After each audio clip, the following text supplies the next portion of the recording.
Үеийнгийн дээрлэхэлд юунд ч хүргэж болно. Шударга хэлэхэд хүний амь насанд ч хүрч чадна. Бүгд найрамдах Солонгос улс 2009 оны 12 дугаар сар Бусанд байрлалтай нэгэн ахлах сургуулийн зугаалганд явахаар болж ихэнх хүүхдүүд нь баярлаж байлаа. Найзуудтайгаа багш нартайгаа цагийг зугаатай өнгөрүүлж дурсамж бүтээнэ гэдэл. Гэвч бүх хүүхдүүд баярлсан гэвэл худлаа. Тэдгээр явах дургүй байсан хүүхдүүдийн нэг нь 17 настай 11-р ангийн сурагч Жон Дагим. Охин явах өдрийнхөө өглөө хүртэл ээжтэй хамдан явах дургүй байгаагаа хэлсэн боловч аргагүй эрхэнд явсан юм. Энэ сургуулийн зугаалга нь 2009 оны 12 дугаар сарын 17-ны өдөр эхэлсэн бөгөөд нэг шөнө 2 өдрийн зугаалга байлаа. Зугаалга хуваарийн дагуу эхэлж сурагчид 13 давхар нэгэн ресортод буудалсан бөгөөд ангийн багшийнхаа хуваарлж өгсөн өрөөнүүдэд хуваагдан орсон. Багш нар нь хүүхдүүдээ өрөөнд хуваарлахдаа найзалдаг бүлгээр нь хуваарлсан учраас бүгдийг сэтгэл хангалуун байхаа хэмээн найдсан байдаг. Зугаалганд явахыг хүсээгүй Жон Дагим охины хувьд өөрийнхөө нийлдэг 4 охины хамтаар 12 дугаар давхарт байрлах 1216 тоот өрөөнд хуваарлагдсан бөгөөд тухайн нэг өрөөнд хуваарлагдсан охтуудтайгаа яг ч тийм дотн найз байгаагүй. Ингээд сургуулийн зугаалга амжилттай үргэлжилж хүүхдүүд амарч байх ёстой цагаар буюу шөнийн 1 цагийн орчимд цонхон онгорхой байсан өрөөний хүүхдүүд маш хүчтэй чимээ сонсож доошоо хартал хүн унсан байх нь тэр унсан хүн бол 1216 тоот өрөөнд буудалсан 17 настай Жон Дагим байлаа. Зарим их сурвалжид түүнийг газарт унсныхаа дараа амьд байсан хэмээн бичсэн байдаг бол зарим дээр нь шууд унаад нас барсан хэмээн тэмдэглэсэн байдгийн байна. За ямар ч тач Жон Дагим охин амьд үлдэж чадаагүй. Охин унсны дараа багш нар нь түүний аав ээжийг дуудснаас гадна цагдаад мэдгдсэн бөгөөд цагдаа нар энэ хэргийг сэтгэл гутралаас үүдэлтэй амиа хорлолт гэж үзээд хааж орхисон. Яагаад сэтгэл гутрал гэсэн бэ гэхээр хамт нэг өрөөнд байрлаж байсан охид нь түүнийг санхүүгийн бэрхшээлтэй сэтгэл санааны хувьд докторгүй хүүхэд байсан хэмээн мэдүүлсэн. Дээрээс нь Жон Дагим нас барах үед цуснаас нь 0.7% согтуурлын зэрэг илэрсэн. Энэ нь 1.5 шилээс 2 шил сөөжөө уусантай тэнцэх хэмжээ. Сэтгэл гутралтай, санхүүгийн бэрхшээлтэй, дээрээс нь арх уучсан байсан учраас ингээд л энэ хүүхдийг сэтгэл гутралаар амиа орлчихсон гэдэл үзчихэж байгаа юм. Харамсалтай нь бодит байдал дис ондоо байлаа. Жон Дагим охинд сэтгэл гутралын шинж тэмдэгч тэр, санхүүгийн бэрхшээлч тэр огт байгаагүй. Охины аав нь эмч ар гэрийн санхүүгийн чадвар сайтай тэр байтугай аав нь өөрөө баян айлаас гаралтай байсан учраас Жон Дагимыг алтан халбаг зууж төрсөн гэхэд болно. Тэрээр айлын ганц хүүхэд байсан болохоор аав ээжийнх нь бүхий л хайр халамж ганцхан өөр дээр нь төвлөрдөг, урлагийн авьяас өндөртэй зурах чадвараа үнэлүүлж том шагнал хүртсэн хөөхөн ирээдүйд урлагийн их сургуульд орохоор бэлдэж байсан сэргэлэн цаваа охин байсан. Тэгэхээр бодит байдал дээр Жон Дагимд амиа хорлох шалтгаан дээрээс нь нөхцөлж байгаагүй. Хамгийн хачирхалтай нь Жон Дагим өндөрөө сунаж нас барсан боловч амиа хорлож байгаа бусад хүмүүс шиг нүрээрээ унаагүй, нуруугаараа унсан. Мөн уналттай холбоогүй байдлаар нэг нүд нь хөхөрчгсөн, аман дотор нь жижиг зүсэлтийн шархнууд илэрсэн байдаг. Тэгэхээр охин өндөрөө сунахаас өмнө ямар нэгэн зүйл түүнд тохиолдсон гэдэг нь бол бааргал баттай. Яг үнэндээ Жон Дагимын хувьд үеийнгийн дээрлэхэлтэнд өртөөд байсныг хүмүүс төдийлөн анзаараагүй бөгөөд түүнтэй хамт нэг өрөөнд орсон 4 охины ахлагчинч гэх юм уу, хатан зүгийн ч гэмээр юм уу охиныг им гэдэг. Энэ охины нэрийг зарлаагүй бөгөөд зөвхөн овгийг нь зарласан учраас им гэд яриад явчихъя. Им болон түүний найзууд Жон Дагимтай анханасаа бол найзууд байгаагүйгээс гадна имээс ангийнх нь хүүхдүүд баг зэрэг айж дүлдэг. Зарим их сурвалжид бичснээр бол им элжийн буюу үеийнгийн дээрлэхэлт хийдэг бүтэхгүй хүүхэд. Гэсэн ч яагаад ч юм бэ им Жон Дагим дээр өөрөө очиж ойрт нь найзуудынхаа хүрээлэлд оруулсан боловч Жон Дагимтай хизээч жинхэнэ найзууд шиг харьцдаггүй байсан болохыг нь зарим сурагчид дуурсдаг. Имийн хувьд яаж ийж байгаад л Жон Дагимыг асуудалд оруулах гэж хичээдэг байсан ба намайг хүлээж бай гэж хэлж байгаад хичээлээс нь хүртэл хоцроодог. Өөрөө болон найзууд нь хийвэл шийтгэл хүлээж болох үс үйлдэлүүдийг өөрсдөө хийлгүүгээр Жон Дагимаар хийлгэж өөрсдөө болохоороо уснаас хуурай гардаг байсан гэж. Нэг жишээ татъя л да.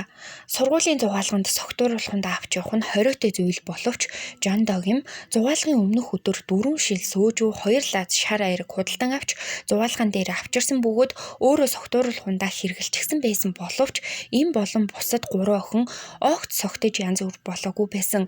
1216 тоотод байсан охтуудын мэдүүлгээр бол тэд тоглоом тоглож шийтгэлд нь арх хуухаар болсон бөгөөд Жон Догим байнга хожигдсоор байгаад ганцаараа арх уугаад нас барах үедээ хөлдөөрөө муухан зогсож байсан гэж. Тэгэхээр эндээс ийм болон түүний найзууд талигач охиноор арх авчруулсан болж таарч байгаа юм. Тэглэж арх ууж байгаад баригдвал өөртөө уугаагүй учраас Жон Догим л шийтгүүлээ тоцрох байсан гэсэн үг. Эндээс нэг асуулт гарч ирнэ. Тэд архиа яг хаана ууж байгаад аваад орчихсон юм болоо гэдг нь их нууцлаг.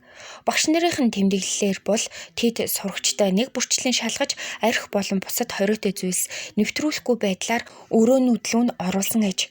За гэхдээ л арх аваад орчихсон л байгаа юм. Уул нь Жон Догим 1216 тоот өрөөнд хуваарлагдах үедээ багшаас миний өрөөг солиод өгөөч хэмээн гуйсан боловч багш нь бүх хүүхдүүдийн дунд зогсож байгаад Жон Догимтай өрөөгөө солих хүүхэд байна уу гэд асуучихсан. Энэ дунд мэдээж ийм болон түүний 3 найз байсан болохоор хурцтмал байсан харилцааг нь улам илүү сэтрээчихсэн. Тодорхойлбол талигач нас барахаас хэдэн өдрийн өмнөөс ахуулаад эмтэй харилцаа муутай болж эхэлсэн байсан бөгөөд нэг нэгнтэйгээ үг солихгүй байхыг хичээдэг болсон байснаас гадна зарим сурагчдын яриагаар эмийн дэвлэлтэнд аль хэдийн хүртөөд эхэлчихсэн байсан. Эргээд архиталт өрнөж байсан үе рүү очицгоё. Жон Догим архинд согтоод хөл дээр муухан тэнцэрч байх үед ийм түүний утсыг авч охины өөр нэг найзтайгаа бичлэлсэн мессежийг нь олоод харчихсан бөгөөд энэ мессежүүд дээр талигач охин эмтэй хамт баймааргүй байгаа талаараа бичсэн байснаас гадна эмийг баг зэрэг шүүмжилсэн байсан.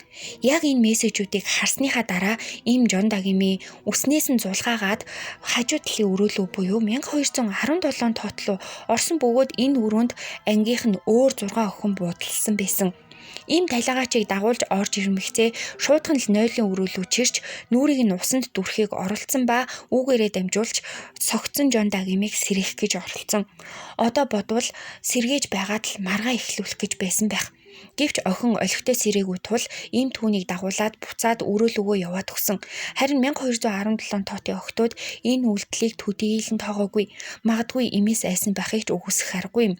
Яг ингэж гарч явсны дараа 1216 тоот өрөөнөөс маргалдах чимээ гарч 30 минутын дараа Жон Догим өрөөнийхөө цонхноос унсан байдаг.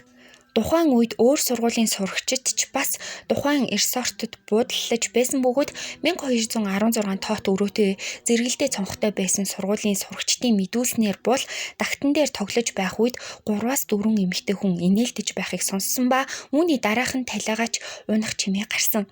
Харин Жон Догимыг унсны дараа эм болон түүний 3 найз нэг нэгээрээ ээлжлэн 1217 тоот өрөөлөө орж ирсэн бөгөөд юу ч болоогүй юм шиг Жон Догим үсрээд унчглаа штэ хэмээн хэлсэн байдаг.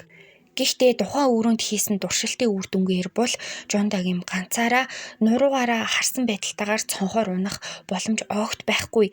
Хин нэгэн дээшээ гарахтан тусалж дүлхийгүүл бол согтолтын зэрэг өндөртэй Жон Догим унсан шигэ байдалтайгаар унах боломж байхгүй гэдг нь нотлогддог. Тэгэхээр тагтны ирмэг дээр суулгаж байгаад түлхчихсэн гэвэл үнэнд арай л ойр тусна. Талигаачийн хэргийг хариуцсан авсан цагдаа нар хэргийг шалгах явцдаа маш олон тооны алдаануудыг гаргасан байдаг бөгөөд ядчил охин яг хэдэн цаг хэдэн минутад унсан болохыг тодорхой болгоогүй.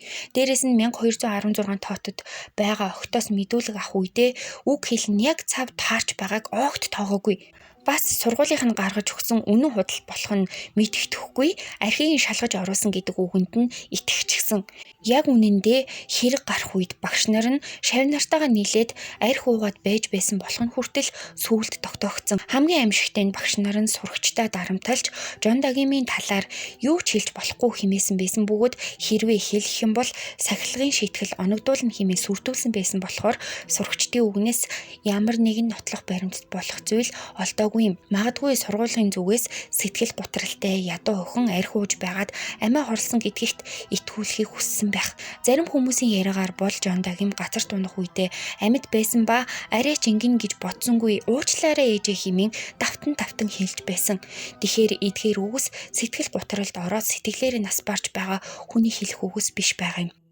Газар дээрх ганц охин нь учир битүүлгээр нас барсны дараа аав ээж хоёр нь үннийг олж мэдхийн тулд одоо хүртэл хичээсээр байгаа бөгөөд аав нь охиныхоо хэргийг мөрдөхийн тулд ажилласаа гарч ээж нь сургууль дээр нь мөрдлөг явуулсан боловч энэ хэрэг дээр хинч хариуцлага хүлээгээгүй. Зөвхөн эмийг хүний биед халдаж өснөөс нь зулгаасан гэдэг үндслэлээр шийтгэл оногдуулж олон нийтэд тустай ажиллал хийлгүүлсэн байдгийн байна. Гэхдээ Жон Дагемийн хэрэг энэ ертөнцөөс мартагдах болоогүй байсан бололтой. 2020 онд нэгэн хүн нэрээ нуцалж захим ертөнцид хэргийн талаар бичснээр олон нийтийн анхаарал энэ хэрэг рүү татагдаж, охины талаар эрен сурвалжлах нэвтрүүлгүүд бэлтгэгдэж, хавтас хэргийг хүртэл ахин нийлгүүлж чадсан. Гэвч 1216 тоот өрөөний охид буюу хэргийн хамгийн гол гэрч нар ам нэгтэйгээр Жон Дагемийг архин дуртай, сэтгэл готролтой охин байсан учраас нас барсан хэмээн мэдүүлсэн хэвээрээ л байгаа. Энэ хэргийн мөрдөн шалгах үйл ажиллагаа үргэлжилсээр байгаа бөгөөд сургууль нь энэ хэрэг дээр буруутай үйл ажиллагаа гаргасан гэдг нь нотлогдож, Жон Дагемийн гэр бүлд 75 сая воны нөхөн олгоор олгохоор болсон байгаа юм байна. Энэ удаагийн маань хэргийг хүрээд өндөрлөж байна. Таалагдсан бол лайк дараарай, сувгийн маань дэмжээ subscribe хийгээрэй. Баярлалаа. Баяртай.